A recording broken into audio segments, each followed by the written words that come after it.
ازيكم؟ طبعا الجو حر جدا وكلنا بنستخدم كمية مزيلات عرق مش طبيعية. كل واحد فينا عنده نوع واثنين وثلاثة واربعة، وطبي ومش طبي. طب خلينا رول اون، طب خلينا كريم، طب خلينا في حاجة سايلة، طب خلينا في حاجة شمعية، طب مش عارف ايه. وفي النهاية في الحر الفظيع ده قلما لما حاجة بتصمد معانا فترة طويلة بسبب الحر الفظيع، الرطوبة الرهيبة، المجهود اللي احنا بنعمله زيادة. حلقة النهاردة احنا جايين نتكلم فيها عن ان احنا ازاي نزود فعالية الديودرنت بتاعنا حتى لو هو النوع احنا حاسين ان هو ضعيف.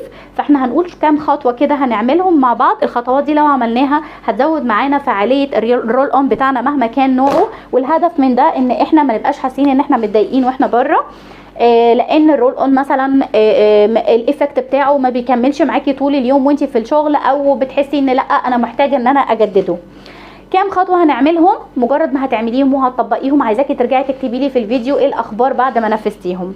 اول حاجه بتزود من فعاليه الديودرنت بتاعك ان انت ما تستخدميش الديودرنت بتاعك وانت حاسه ان انت عرقانه. يعني انا دلوقتي نازله رايحه شغلي وحاسه ان انا حاسه اني عرقانه فهستعمل مزيل العرق عشان تبقى ريحتي لطيفه. مستحيل، ده ما ينفعش خالص. انت كده اصلا بتضري نفسك جدا جدا جدا وبتعملي لنفسك ضيق تنفس. انت هتلاقي ان الريحه قلبت تماما لان انت مش مستخدماه على بشره نظيفه. انت حسيتي ان انت عرقانه او هتبداي تعرقي، لازم الاول تاخدي الشاور بتاعك وبعد كده تبداي تستعملي مزيل العرق. خطوه ان انت تستعملي مزيل العرق علشان انا عرقانه دي تلغيها تماما من حياتك وتستبدليها بان انت حسيتي بعرق هتدخلي تاخدي الشاور بتاعك وبعد كده هنستخدم مزيل العرق. رقم 2، مزيل العرق ما ينفعش يستخدم على بشرة مبلولة او بشرة مندية. يعني انا طالعة من تحت الشاور بتاعي ونظيفة وزي الفل وريحتي جميلة، ما ينفعش استخدم الرول اون بتاعي او مزيل العرق بتاعي على البشرة بتاعة الاندر ار لو هي مبلولة او هي مندية. امال نعمل ايه؟ لازم ننشف المنطقة دي تماما وتبقى جافة وبعد كده هستخدم مزيل العرق بتاعي. رقم 3، لما انت بتيجي تاخدي الشاور بتاعك عايزاكي تعملي دبل كلينزنج او ترابل كلينزنج، او بمعنى اخر تغسلي منطقة الاندر ارم مرتين او 3 مرات، يعني عشان تزودي من احساسك بالنظافة في المنطقة دي.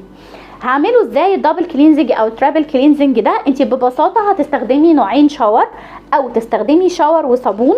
انصحك ان انت لازم الشاور اللي تستخدميه الاولاني او الصابون اللي هتستخدميه الاولاني يكون صابون مضاد للبكتيريا، علشان طبعا احنا عارفين ان معظم روائح العرق بتكون بسبب بكتيريا موجوده تحت الجلد بتنشط نتيجه تكون الميه والتنايات بتاعه الاندر ارم مع الكتمه بتاعه الهدوم، فالبكتيريا دي بتطلع روائح مش ظريفه. فاحنا عايزين نخلص من البكتيريا دي، فهنعمل ايه؟ هنعمل اول خطوه ان احنا نغسل المنطقه دي بصابون مضاد للبكتيريا او شاور مضاد للبكتيريا، وبعد كده هنشطف كويس وبعدين نرجع نستخدم الشاور التاني اللي احنا بنحبه واللي ريحته لطيفه، وبعد كده نغسل تاني. والله حسيتي ان انت من الناس اللي بتعرق كتير وده مش عيب او حاجه، دي تبقى حاجه غصب عننا، اغسلي تالت كمان مره مفيش مشكله. ويا سلام لو انت استخدمتي شاور سكراب مثلا زي ايفا في المنطقه دي، وبعد كده تطلعي من تحت الشاور بتاعك نظيفه وزي الفل، تنشفي كويس تماما تماما تماما وتستخدمي مزيل العرق بتاعك.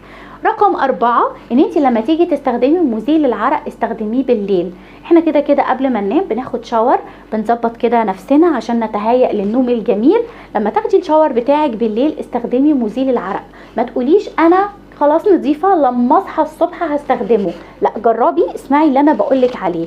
استخدمي مزيل العرق قبل النوم على بشره نظيفه. ليه؟ لان انت نايمه درجه حراره جسمك بتنخفض نتيجه ان خلاص الدوره الدمويه بتضعف عشان انت مش متحركه، لا بتعملي شغل ولا اي حاجه، انت نايمه في حاله استرخاء.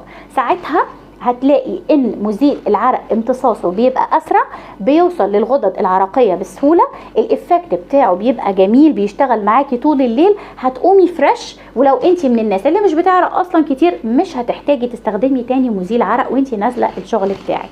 كده احنا قلنا 4 خطوات، باقي لنا 2. الخطوه الخامسه واللي انت لازم تعمليها ان انت تتجنبي تماما لبس اي حاجه فيها الياف صناعيه، علشان انت المفروض المنطقه دي تتهوى وتبقى كويسه. حاولي دايما تستبدلي الالياف الصناعيه اللي هي سبب في تكون الروائح الكريهه بالملابس القطن او الملابس الكتان. وطبعا دلوقتي احنا في فصل الصيف، وفصل الصيف مش عايز بتهيألي اي ماتيريال تانية غير الاتنين دول. هتلبسي قطن او هتلبسي كتان وتبقى حاجه كده واسعه وجميله، وبرده شوفي ساعتها الدنيا هتفرق معاكي ازاي. اخر حاجه معانا اللي هي رقم 6، حاولي ان انت ما تلبسيش اي هدوم ضيقه تماما في منطقه الاندر ارم. يعني انت لو بتستخدمي او بتستعملي البيزك تحت الهدوم ما تخليش البيزك ماسك على منطقه الاندر ارم، وما تلبسيش باديهات ضيقه تكون الدراع بتاعها ماسك على منطقه الاندر ارم، لان وجود الهدوم على منطقه الاندر ارم مباشره والهدوم دي ضيقه بتتسبب في حدوث العرق، والعرق هيجي على الهدوم، والهدوم دي عباره عن قماش، لما تبقى لازقه في الجسم ميه عرقانه او ريحه عرق مع الهدوم صدقيني هتعمل ريحه مش لطيفه خالص مهما كنتي حاطه مزيل عرق ريحته ايه. جربي 6 خطوات دول وقولي لي لما تنفذيهم هيحصل معاكي ايه، وارجعي اكتبي لي في الكومنتات لما انت نفذتيهم وعملتيهم زي ما اتكلمنا عليهم واستعملتي مزيل العرق فرق ولا ما فرقش. ولو عندكم اي حاجه تانية زياده حابين تضيفوها لزمايلنا في الكومنتات تنصحوهم بيها انها هتزود فاعليه مزيل العرق، يا ريت تكتبوها. واشوفكم في حلقه تانية على خير ان شاء الله.